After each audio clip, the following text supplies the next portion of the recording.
Γεια σας, είναι το Design Life και είμαι η Μαρία Λεβίζου. Πόση αξία δίνουμε στα παλιά αντικείμενα, ποιοι άνθρωποι γίνονται συλλέκτες, μπορούμε από ευτελή αντικείμενα να δημιουργήσουμε αντικείμενα αξίας? Μείνετε στο Design Life.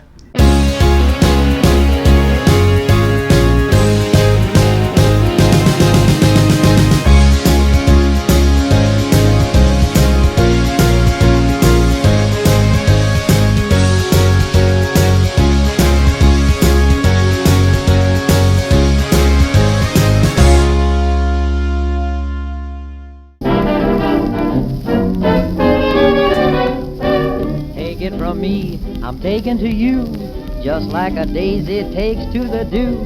All that I prayed for, you were just made for, baby. Το Design Life έχει έρθει στο κατάστημα συλλεκτικών ειδών Ερμής και μαζί μας έχουμε τον ιδιοκτήτη και υπεύθυνο του καταστήματος, Γιάννη Τσιομπάνο. Καλησπέρα. Ο οποίος θα μας δώσει πολλές πληροφορίες, γιατί έχουμε πολλές απορίες για το πόσο οι άνθρωποι αγαπούν και εκτιμούν και τα παλιά αντικείμενα, αλλά και τα πιο καινούρια, και ποιοι άνθρωποι γίνονται συλλέκτες. Πάρα πολύ ωραία. Συλλέκτες γίνονται όσοι έχουν την τάση και την ανάγκη να τακτοποιήσουν κάποια αντικείμενα, να τα βάλουν σε μία σειρά. Επίσης, είναι καταρχήν ψυχολογικός ο λόγος, πιστεύω.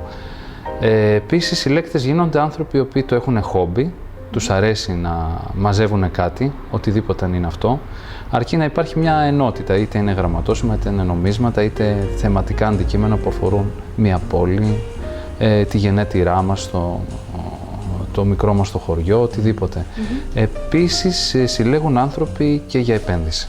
Υπάρχει δηλαδή και το επενδυτικό. Ναι. Εφόσον μιλάμε για αντικείμενα τα οποία έχουν αξία, έτσι, κάποιοι θα σκεφτούν ότι θα επενδύσω εκεί. Μπορεί η επένδυση να μην αποβεί και καρποφόρα, υπάρχουν και αυτές οι περιπτώσεις. Αλλά γενικώς κάποιος ο οποίος θέλει να συλλέξει με σκοπό την επένδυση, πιστεύω ότι θα κατευθυνθεί κυρίως στην τέχνη, στη ζωγραφική κυρίως. Αλλά υπάρχουν και άλλα αντικείμενα, όπως τα παλιά βιβλία είναι αντικείμενα είδη τα οποία στο χρηματιστήριο της τέχνης καλπάζουν. Και γενικώς ακόμη και οι ίδιες οι τράπεζες, άμα το προσέξουμε, έχουν ειδικά τμήματα τα οποία ασχολούνται με συλλογές. Άρα δηλαδή για να επενδύει μια τράπεζα σε συλλεκτικά αντικείμενα, πάει να πει ότι είναι μια καρποφόρα επένδυση. Εδώ στο δικό σας κατάστημα, στον Ερμή, τι συλλεκτικά αντικείμενα μπορούμε να βρούμε? Καταρχήν να πω ότι είναι ο 12ος χρόνος λειτουργίας, ο 13ος μάλλον. Τα υπόλοιπα 12 στεγαζόμασταν σε άλλο σημείο της πόλης. Ωστόσο, ήθελα να κάνω ένα μαγαζί όπως ακριβώς το φανταζόμουν, τον ονειρευόμουν, και κυρίως να είναι ένας χώρος να αισθάνεται ο συλλέκτης άνετα. Η βάση είναι ο φιλοτελισμός, τα γραμματόσημα, δηλαδή η συλλογή των μικρών χαρτιών που κολλάμε στα γράμματα, αλλά τα οποία αποτελούν αντικείμενο συλλογής, τα νομίσματα και διάφορα άλλα συλλεκτικά είδη.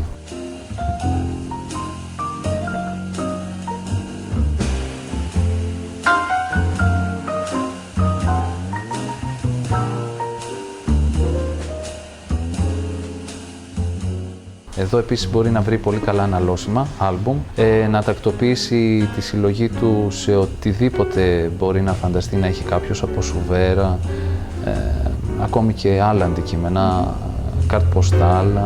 Υπάρχουν λύσεις για όλα. Για συλλέκτες. Ναι, και καλές. Συλλέκτης και ο ίδιος. Ναι. Αγαπημένα αντικείμενα που συλλέγετε? Ξεκίνησα, όπως όλοι οι περισσότεροι μάλλον, από γραμματόσημο. Ωστόσο, στην πορεία και παίρνοντας και ένα μεράκι από τον πατέρα μου, συνέχισα μια συλλογή με πολύ καλά αποτελέσματα, κυρίως φωτογραφικό σε φωτογραφικό υλικό, αλλά και άλλα αντικείμενα εφήμερα, έχει σχέση με την πόλη της Κοζάνης.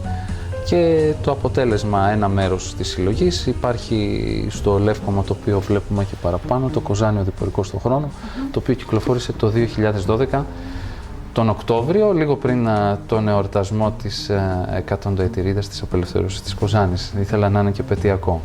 Βέβαια, έχει προηγηθεί κι άλλο ένα βιβλίο σχετικό με τη συλλογή μου, η κάρτ ποστάλ της Πτολεμαΐδας. Ο σκοπός μιας συλλογής αυτός είναι, να ανοίξει η συλλογή και να βγει στον κόσμο, στο κοινό. Όταν ο συλλέκτης αισθανθεί ότι έχει ολοκληρωθεί η συλλογή του, το μοιράζεται με πολύ μεγάλη ευχαρίστηση με τον κόσμο, και επίσης υπάρχουν και πάρα πολύ ωραίες εμπειρίες γύρω από τη διαδικασία μιας συλλογής που μπορεί να είναι από παζάρια, που μπορεί να βρεθεί ένα συλλέκτη στο μοναστηράκι ή σε άλλα υπαίθρια παζάρια, από αίθουσες δημοπρασιών επίσης. Γίνονται δημοπρασίες στην Ελλάδα, τακτικές δημοπρασίες από τουλάχιστον 3 οίκους συλλεκτικών αντικειμένων. Γραμματόσημα στην Ελλάδα ξεκίνησαν να κυκλοφορούν το 1861. Είναι επασίγνωστες οι πρώτες εκδόσεις του Ερμή. Γι' αυτό το λόγο και το κατάστημα ονομάστηκε Ερμής, αφιερωμένο στο πρώτο ελληνικό γραμματόσημο, και καλύπτουμε πάνω από 150 χρόνια πλέον έκδοσης ελληνικών γραμματοσύμων. Τα ελληνικά ταχυδρομεία είναι αρκετά μεγάλος αριθμός και λίγος ο χρόνος να απλωθούμε και να δείξουμε από όλες τις περιόδους. Είναι αντικείμενα ιστορικά, με την έννοια ότι δηλαδή αποτυπώνεται το ύφος και τα χαρακτηριστικά της κάθε περίοδου. Δηλαδή, άλλη περίοδος αποτυπώνεται στις αρχές του 1861, άλλη περίοδος αποτυπώνεται μετά τη δεκαετία του 50, άλλη μέσα πιο πριν στον πόλεμο. Ξέρουμε πόσα έχουν βγει από τότε, μέσα σε αυτά τα 150 χρόνια? Νομίζω ότι τα ελληνικά γραμματόσημα, άμα βάλουμε όλες τις εκδόσεις, ξεπερνάνε τα 3.000 διαφορετικά μοναδικά γραμματόσημα, οπότε θέλει υπομονή μια συλλογή. Θέλει υπομονή, μεράκι. Ξεκινάνε από πολύ χαμηλές τιμές, ειδικά τα σφραγισμένα, και τα ελληνικά και τα ξένα. Είναι ένα χόμπι το οποίο μπορεί να γίνει πάρα πολύ φθηνό έως πάρα πολύ ακριβό. Το πιο παλιό που έχετε εδώ στο κατάστημα? Είναι από τα πρώτα, του 1861.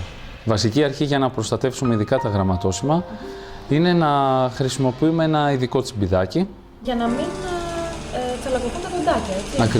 Ακριβώς. Είναι ένα σημείο το οποίο πρέπει να προστατεύεται, γιατί δηλαδή η συνολική αρτιότητα δίνει την προστιθέμενη αξία. Εδώ βλέπουμε μία σειρά τα γενέθλια του Παύλου, συγκεκριμένα, και επίσης υπάρχουν συλλέκτες οι οποίοι μαζεύουν πέρα από τη μονή τη σειρά ένα γραμματόσημο από το καθένα, τους αρέσει να μαζεύουν είτε τετράδες είτε...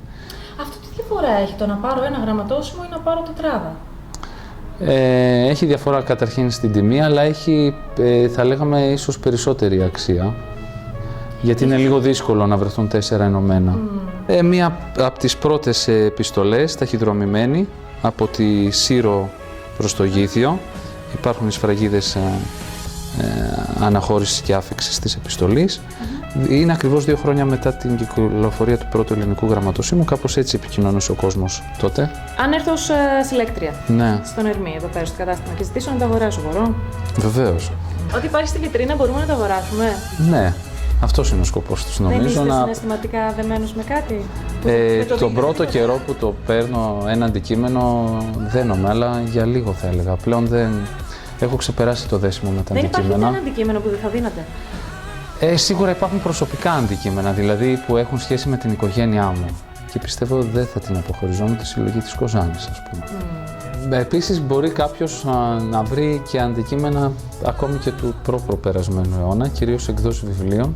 Είναι μια μανία συλλεκτική που έχει αγγίξει αρκετούς ανθρώπους, γιατί οι εκδόσεις και η εκτύπωση και η βιβλιοδεσία αυτή την περίοδο είναι εξαιρετική. Μια πάρα πολύ ωραία έκδοση είναι η συγκεκριμένη, Ξενοφόντος Κύρου Παιδείας, το οποίο είναι σε 2 γλώσσες, λατινικά, βεβαίως.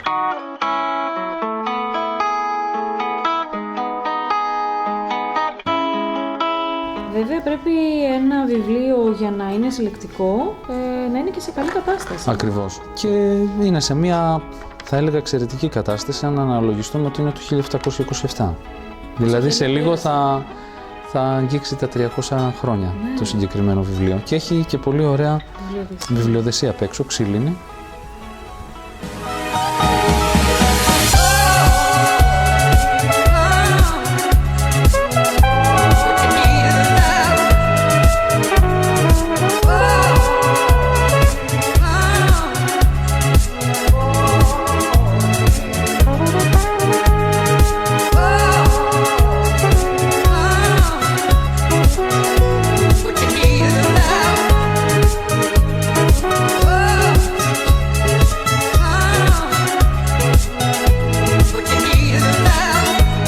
Μέσω διαδικτύου μπορούμε να σας βρούμε σε όλο τον κόσμο. Στην Κοζάνη όμως συγκεκριμένα πού μπορούμε να σας βρούμε? Στην Κοζάνη το καινούργιο μας κατάστημα, στο οποίο βρισκόμαστε τώρα, είναι Δημοκρατίας 9, λίγο πιο κάτω από το σινεμά Ολύμπιον.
Τα χρόνια που πήγαν χαμένα πριν να γνωρίσεις